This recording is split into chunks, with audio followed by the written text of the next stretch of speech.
মুবারক, ঈদ মুবারক, ঈদ মুবারক। আসসালামু আলাইকুম রহমতুল্লাহ।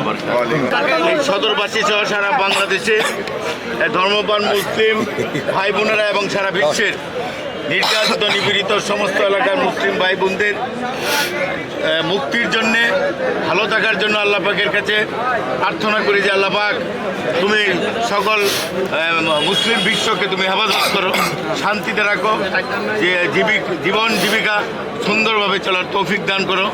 আজকে আমরা দেখেছি যে বহু বৎসর পরে ফ্যাসিস্ট মুক্ত বাংলাদেশে একটি ধর্মপ্রাণ মুসলমানেরা তাদের নিজস্ব গতিতে পবিত্রতা রক্ষা করে সিয়াম সাধনার মাসকে পূর্ণ করে আজকে নামাজে অংশগ্রহণ করেছেন।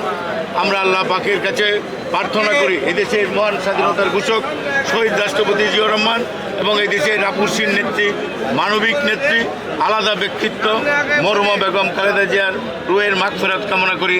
এবং আমরা ইতিমধ্যেই আমাদের আত্মীয় স্বজন সহ সারা বিশ্বের মুসলমান নরনারী যারা কবরবাসী হয়েছেন সকলকে আল্লাহ পাক যেন জান্নাতের সর্বোচ্চ স্থানে আসীন করেন। এই দিনের প্রত্যাশা কি?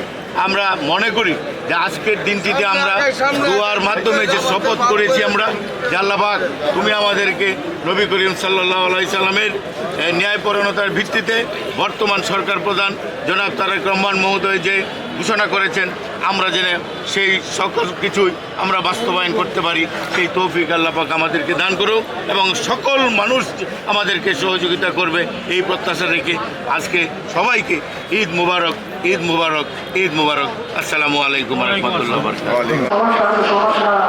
আপনার কুদরতের মাধ্যমে আল্লাহ আপনি সমাধান করে দেন। আল্লাহ তাহলে এই দেশকে আল্লাহ আপনি রক্ষা করুন, তাহলে দেশের উপর শান্তি নাজিল করুন, সারা পৃথিবীর উপর শান্তি নাজিল করুন। আল্লাহ এই যুদ্ধ থেকে আল্লাহ দেশকে পৃথিবীকে আল্লাহ মুক্ত করুন।